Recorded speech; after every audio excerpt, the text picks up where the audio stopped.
This is Ag Matters PM from the Iowa Agribusiness Radio Network, brought to you by the Iowa Soybean Association, your source for the latest Iowa ag news headlines right here in the heart of the heartland.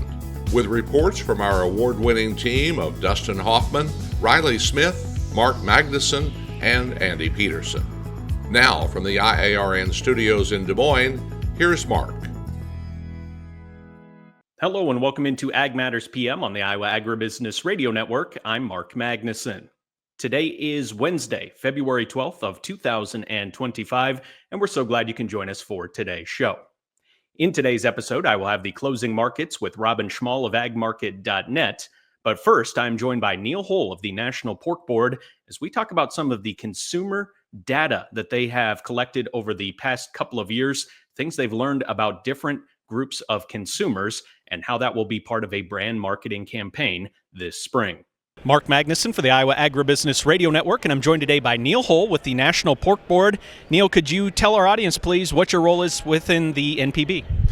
I'm the Director of Domestic Market Development, so I really work with our field team on engaging with retail and food service accounts, but what the ultimate goal is driving demand for pork. So what have been your initiatives here recently in terms of working on the retail side?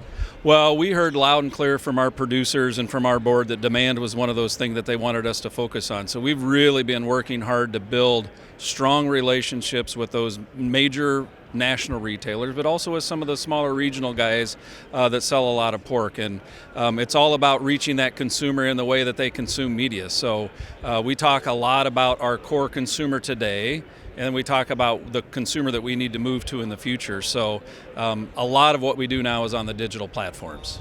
So something that has really been enlightening for me with the NPB's work over the last couple of years is that differences between different groups of consumers by age range. I honestly, going into it, did not realize that people had such different views of pork just across the spectrum and how they use it. Has that been enlightening for you as well in terms of the research that you guys have worked on here recently? Yeah, absolutely. Our consumer segmentation, we know a lot about consumers, and we know that there's places where we can amplify where we have current consumers, but really the long-term play is how do we bring younger, new consumers into the category? And younger consumers specifically is what we're talking about, kind of view pork a little bit differently, how it fits on the plate. So how does that factor into the retail side and younger people buying these pork products and kind of what they're looking for? Yeah, we talk about this shift from center of the plate to pork as an ingredient, which is where ground pork really played a vital role over the last 2 or 3 years. I've said this many times that the retail meat case hasn't changed a lot in the last 10 or 15 years. Our consumer's changing, and it's this evolution of how do we meet the consumer where they are with items that are relevant to them from a flavor and a taste standpoint, but also convenient. And convenience is going to play a critical role as we move forward. And you mentioned how important it is as well to reach the consumer by the media that they consume. So what are some of the things that you've learned about that side here recently? Well, historically, if you look back, right, it was magazine ads and billboards, and right now it's everybody's got a smartphone in their hand, and we serve them ads, and we can really do some geo-targeting, geo-fencing. We can target specific consumer types and specific markets.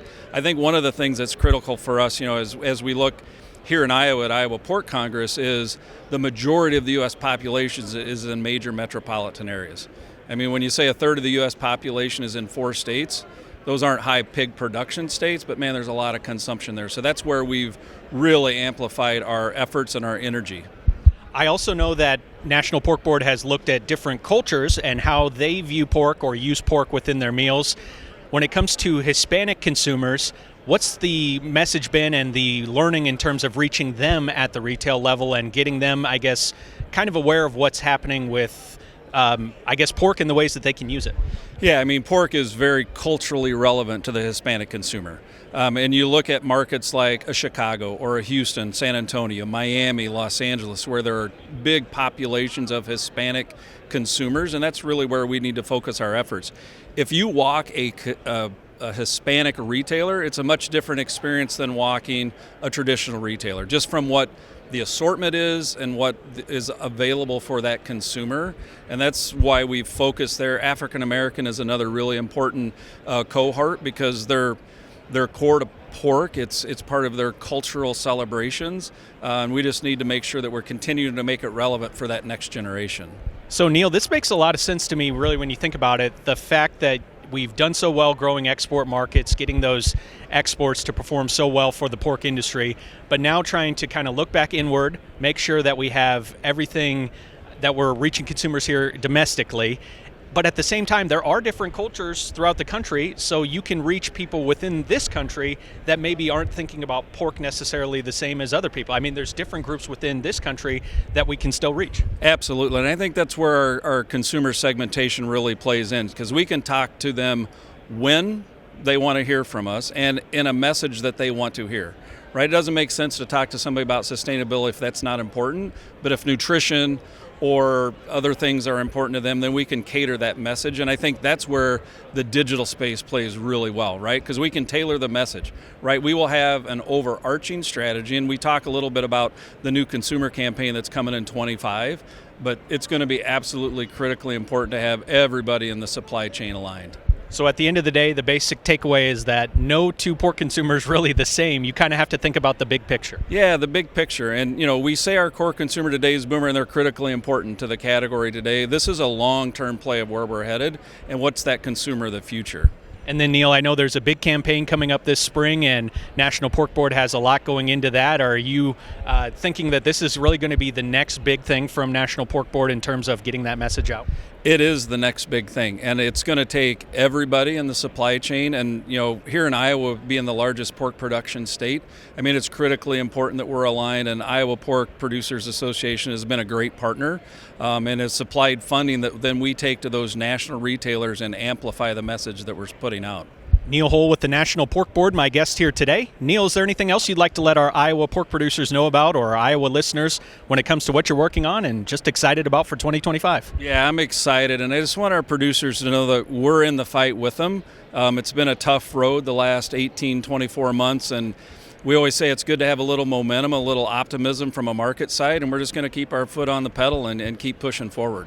Neal, thanks so much for the time. Appreciate it, and have a great rest of the Iowa Pork Congress. Yeah, you too. Thanks. Thank you to Neal Hull of the National Pork Board for joining today's show.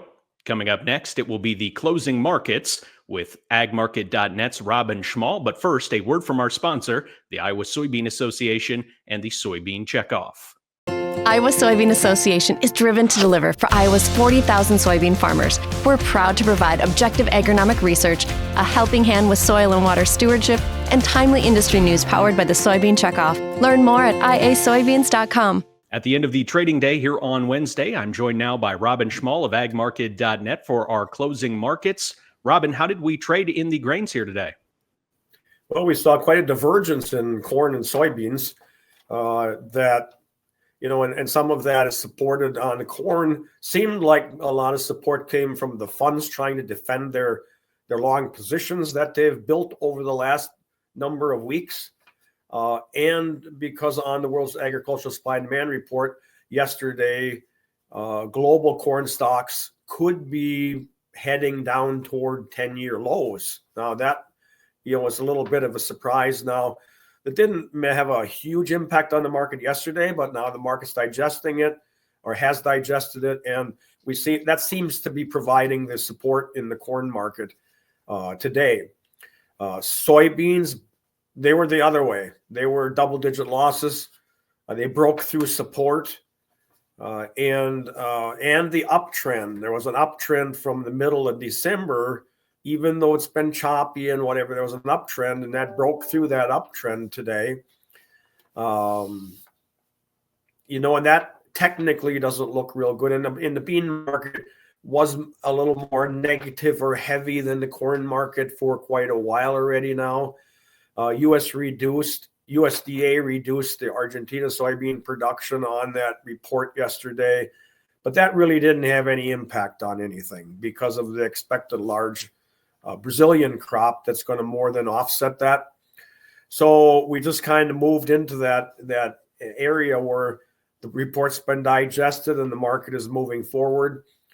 The divergence today in prices moved the corn and bean price ratio to 2.2. We had anticipated earlier that we could get down to 2.1, and we're nearly there. So it's a kind of an unusual situation to see the corn being able to outpace the soybeans like it has, especially when we initially were fairly bearish on the corn crop, but due to adjustments that were made and demand usage and stuff, that's really changed that balance sheet to some extent.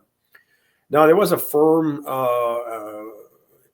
AIQ in South America. They're forecasting Argentina corn at 47 million metric tons and soybeans at 45 million metric tons for production. And they're estimating Brazilian's production at corn at 122 million metric ton and beans at 172 million metric tons. So we're going to continue to see, even though we're, like I said before, we might see a little bit lower Argentina crop, it's going to be more than made up for in the Brazilian crop. Wheat was kind of going along for the ride. We've had a nice uptrend in wheat, but today we're just kind of going along for the ride. Soybean meal was a negative as well, following the soybean market lower.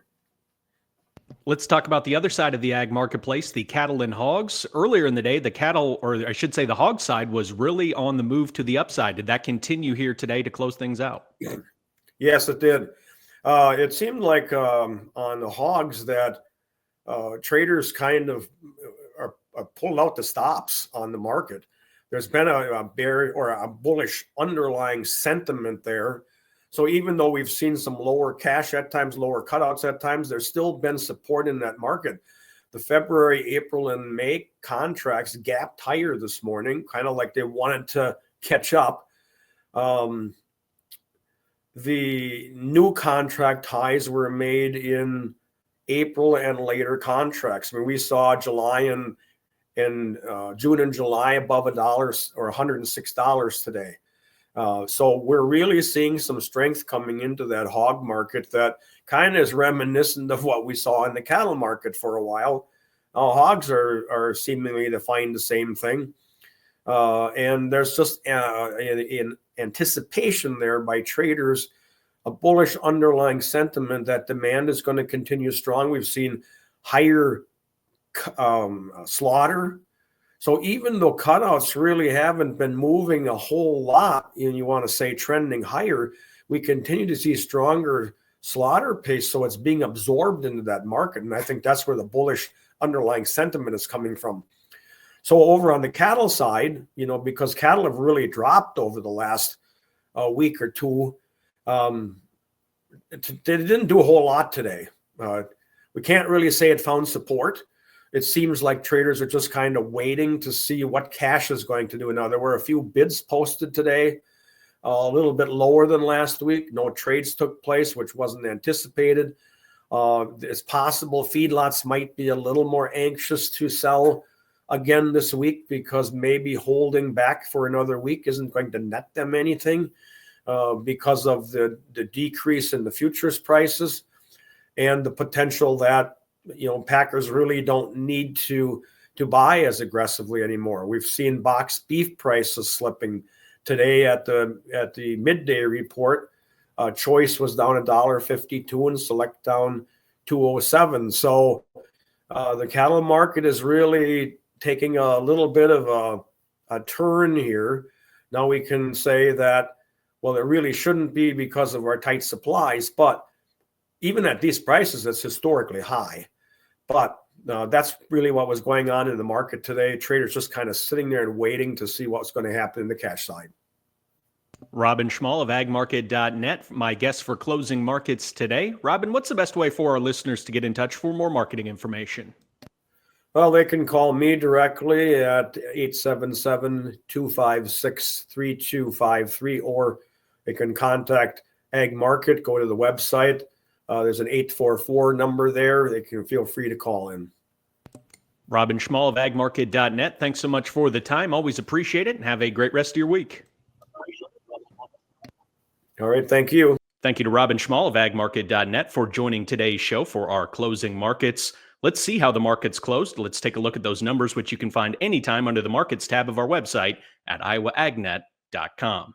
March corn closes up 6 1/4 at $4.90 1/4. March soybeans down 15 3/4 at $10.27 3/4. March soybean meal down $2.50 at $2.94.10. March soybean oil down 47 cents at $45.66. Chicago wheat down 2 3/4 at $5.74 1/4. Minneapolis wheat down 3 1/2 at $6.14 3/4. Kansas City hard red wheat down 1 1/4 at $5.91 1/2. March oats down 6 even at $3.33 even. On the Merc, February live cattle down 52 cents at $199.15. March feeder cattle up 20 cents at $264.97. April lean hogs up $1.35 at $94.32. April pork cutout up $1.32 at $96.10. Class 3 milk is down a penny at $20.21. That's it for the closing markets here on Ag Matters PM, and that brings us to the end of today's show. You can find all of our content on our website at iowaagnet.com. You can also follow us on social media at Facebook, X, TikTok, and LinkedIn. You can subscribe to our YouTube channel as well. And don't forget to check out our morning, midday, and closing market podcast, as well as our daily Iowa Ag Matters podcast, which are found wherever you find your favorite podcast at Apple, Amazon, Google, Spotify, and Podbean. From the Iowa Agribusiness Radio Network studios in Des Moines, I'm Mark Magnuson. For Riley Smith, Dustin Huffman, and Andy Peterson, we thank you for watching. This has been Ag Matters PM.